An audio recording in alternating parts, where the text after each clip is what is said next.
नमस्ते बच्चों, स्वागत है आपका सरदार वल्लभ भाई Patel English medium school Yawal की ऑनलाइन क्लासेस में। मैं हूं आपकी हिंदी टीचर तृप्ति पंकज पवार और आज हम पढ़ेंगे कक्षा 8वीं के इकाई 2 का दूसरा अध्याय जिसका नाम है दो लघु कथाएं।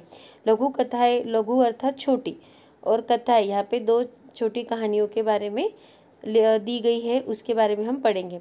सबसे पहले हम इसका परिचय, जो लेखक है उनके जीवन परिचय के बारे में जानते हैं। दो लघु कथाएं के जो लेखक है उनका नाम है हरि जोशी। इनका जन्म मध्य प्रदेश के कुटिया में 1943 को हुआ। परिचय ऐसा है, सेवानिवृत्त प्राध्यापक हरि जोशी जी की साहित्यिक रचनाएं हिंदी की लगभग सभी प्रतिष्ठित पत्र पत्रिकाओं में प्रकाशित होती रही है। आपको गोयन का सारस्वत सम्मान और वागीश्वरी सम्मान प्राप्त हुए हैं।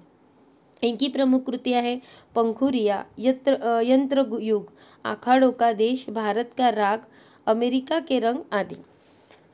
गद्य संबंध में जानते हैं। यदि दो लघु कथाएं दी गई है। प्रथम लघु कथा में जोशी जी ने बताया है कि हमें बुरे काम का फल बुरा ही मिलेगा, अतः बुरे काम नहीं करने चाहिए। दूसरी लघु कथा में आपने समझाया है कि कठोरता की अपेक्षा विनम्रता अधिक महत्वपूर्ण है। घमंडी का सिर हमेशा नीचा होता है, अतः हमें घमंड नहीं करना चाहिए। अर्थात ये दोनों ही जो कथाएं हैं, लघु कथाएं हैं, वो दोनों ही कुछ सीख देने वाली है। सबसे पहले हम नींव, यह लघु कथा को पढ़ेंगे। बहुमंजिला इमारत की दीवार नींव से उठ रही थी। नींव अर्थात सबसे पहले जो ईंट रखी जाती है, जो बेस हम बोलते हैं, वो रखी जाती है। जब इमारत को बांधते हैं तो दीवार नींव से उठ रही थी। ठेकेदार नया था, भयभीत सा। वह 1 तगारी सीमेंट और 5 तगारी रेत के मसाले से ईंटों की जुटाई करवा रहा था। अगले दिन अधिकारी महोदय आए। उन्होंने काम के प्रति घोर असंतोष व्यक्त किया। महोदय बोले, ऐसा काम करना हो तो कहीं और जाइए। यहाँ पर ठेकेदार जो है, जो कि बहुमंजिला इमारत बना रहा है, उसके बारे में है। अगले दिन संशयित नए ठेकेदार ने 1 तगारी सीमेंट और 3 तगारी रेत के मसाले से ईंटों की जुटाई की। संबंधित अधिकारी आए। उन्होंने नींव की दीवार पर एक निगाह डाली और गर्म हो गए। इस बार ठेकेदार को अंतिम चेतावनी दी, यदि कल तक काम में पर्याप्त सुधार नहीं किया गया तो काम बंद करवा दिया जाएगा। जब नए ठेकेदार के समझ में बात नहीं आई तो उसने एक अनुभवी ठेकेदार से इस समस्या पर उसकी सलाह चाही। अनुभवी ठेकेदार ने बताया कि ये महोदय रिश्वत चाहते हैं, इसलिए काम में कमी बता रहे हैं। नया ठेकेदार ईमानदार था, वह रिश्वत देने लेने को अपराध समझता था। उसने भ्रष्ट अधिकारियों को पाठ पढ़ाने का निश्चय कर लिया था। इससे समझ में आता है कि जो ठेकेदार था उसके काम में कोई कमी नहीं थी, बल्कि जो अधिकारी था वह रिश्वत का भूखा था या भ्रष्ट था, इसीलिए वो उनके कामों में कमी बताता था। अगले दिन अधिकारी महोदय निरीक्षण करने आए। ठेकेदार ने उन्हें रुपयों से भरा लिफाफा पकड़ा दिया। अधिकारी प्रसन्न होकर जैसे ही जाने लगे वैसे ही एकाएक वहां उच्च अधिकारी आ गए। अधिकारी महोदय रिश्वत लेते हुए रंगे हाथों पकड़े गए। वस्तुतः रात में ही ईमानदार ठेकेदार ने अधिकारी महोदय के खिलाफ उच्च अधिकारी के पास शिकायत कर दी थी। उच्च अधिकारी ईमानदार थे। उन्होंने कहा, कुछ एक भ्रष्ट अधिकारियों के कारण ही पूरा प्रशासन बदनाम होता है। उन्होंने भ्रष्ट अधिकारी को दंड दिलवाने का निर्णय ले लिया। सच की कहा है, बुरे काम का बुरा नतीजा। ठेकेदार और उच्च अधिकारी की ईमानदारी का समाचार चारों तरफ फैल गया। उनका सार्वजनिक समारोह में सम्मान किया गया। इस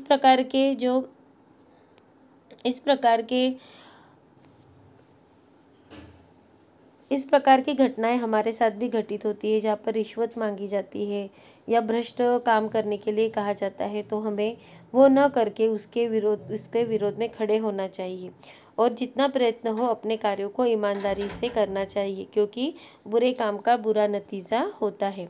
आगे का है कहानी जीभ का वर्चस्व।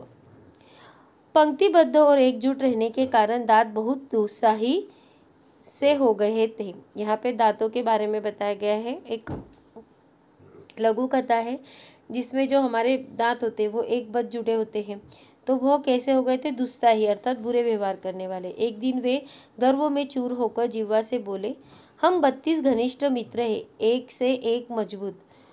तू ठहरी अकेली, चाहे तो तुझे बाहर ही न निकलने दे। जीवा ने पहली बार ऐसा कुलसित विचार सुना था। वह हंसकर बोली, ऊपर से एकदम सफ़ेद और स्वच्छ हो पर मन से बड़े कपटी हो। इस प्रकार से जिया ने कहा कि तुम दिखते तो बहुत प्यारे हो सफ़ेद, पर तुम्हारा मन जो है बहुत कपटी और काला है। ऊपर से स्वच्छ और अंदर से काले घोषित करने वाली जीव वाचालता छोड़, अपनी औकात में रह। हम तुझे चबा सकते हैं, वह मत भूल कि तू हमारी कृपा पर ही राज कर रही है। दांतों ने किटकिटाकर कहा। जीभ ने नम्रता बनाए रखी, किंतु उत्तर दिया, दूसरों को चबा जाने की ललक रखने वाले बहुत जल्दी टूटते भी हैं, सामने वाले तो और जल्दी गिर जाते हैं। तुम लोग अवसरवादी हो, मनुष्य का साथ तभी तक देते हो जब तक वह जवान रहता है, वृद्धावस्था में उसे असहाय छोड़कर चल देते हो। यहाँ पर जीभ और दांतों के द्वारा हमारे मानवीय विचारों को भी बहुत अच्छे तरीके से यहाँ पर लेखक ने दिखाया गया है। लेखक का कहना है कि जो जीभ है वह तो वृद्धावस्था में भी हमारे साथ होती है, मगर जो दांत होते हैं वृद्धावस्था में गिर जाते हैं, हमारा साथ छोड़ देते हैं।